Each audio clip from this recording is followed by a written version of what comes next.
11, Dr Kennedy Graham. Thank you, Mr Chairman. To the Minister for Climate Change Issues, does he think the government is doing enough to tackle climate change, given the statement of Yeb Sano, head of the Philippines delegation to the UN climate talks, that, quote, "We cannot sit and stay helpless, staring at the international climate stalemate. It is now time to take action." Mr Speaker. Honourable Tim Groser. Well, Mr Speaker, first of all, may I reiterate, and I know with support of all members of this House, our sympathy for the people of the Philippines that not only have suffered but continue to suffer the after-effects of this tragedy.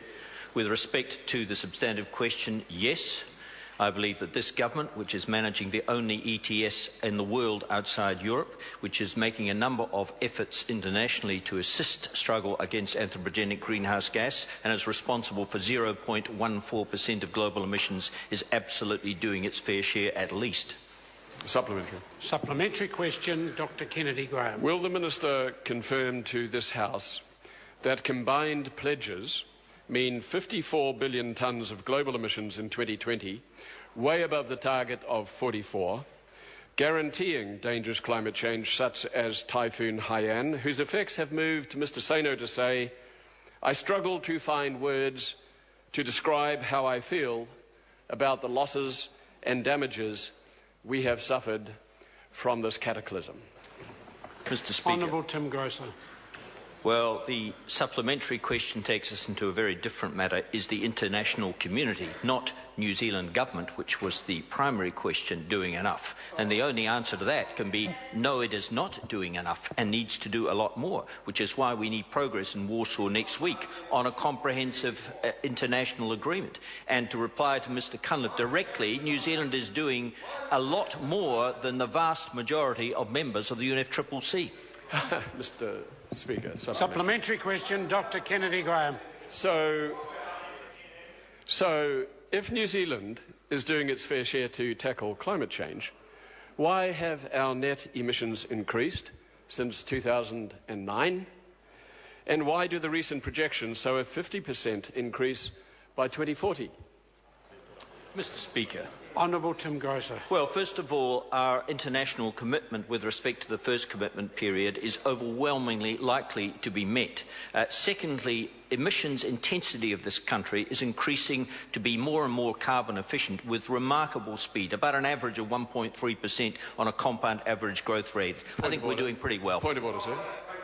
Point of order, Dr Kennedy Graham. My question did not pertain to the Kyoto 1 period of 2008 to 12. It spoke about future projections. I heard the question. It wasn't as clear as that. The member in his question phrased, if New Zealand is doing its fair share, etc. The Minister cottoned onto that and used that as part of his answer. Supplementary. Supplementary question, Dr If New Zealand is doing its fair share to tackle climate change, why have we only signed up to a paltry 5% reduction pledge? Why are we not doing our part to stop dangerous climate change that will result in more events like the tragedy we are witnessing in the Philippines? Mr. Honourable Speaker. Tim Groser. Well, first of all, the underlying premise again of the question, which is a fair premise, is about relative contribution. And since over 100 members of the United Nations have made no statement about doing anything, that's the first part of my answer. The second part of my answer is that the member continues to misrepresent this government's position on this -5 target. This sits underneath our conditional offer to do a darn sight more, namely -10 to -20, provided we're satisfied other countries come to the party. Supplementary. Supplementary question, Dr Kennedy Graham. How can we expect other countries to take the lead and reduce their emissions when we don't do our fair share and basically we are effectively freeloading? Mr. Speaker. Honourable Tim Groser. By following the lead that we've just given. Supplementary question, Moana, Mackey. Say that we are doing more than other countries when New Zealand's inaction is in stark contrast to the commitments made by our Pacific Island neighbours. And why did New Zealand sign the Marginal Declaration at the Pacific Islands Forum in September, a statement urging countries to set more ambitious emissions reductions targets, an action that led Pacific Island leaders at the forum to believe New Zealand would come up with tougher targets than were currently in place, when we clearly had no intention of doing anything of the sort? Honourable Tim Groser. Speaker. Well, first of all, We need to examine very carefully the statements of these Pacific Island countries in terms of the underlying numbers and assumptions that they put forward on the table. New Zealand is doing as much as any member, in my opinion, of the Annex I countries, and New Zealand has spent $689 million, we spent something like $600 million, I stand to be corrected on the precise number, with fast-start financing, helping predominantly Pacific countries move across to renewables and lower their emissions. I think New Zealand is doing a great deal in the Pacific pursuant to that declaration.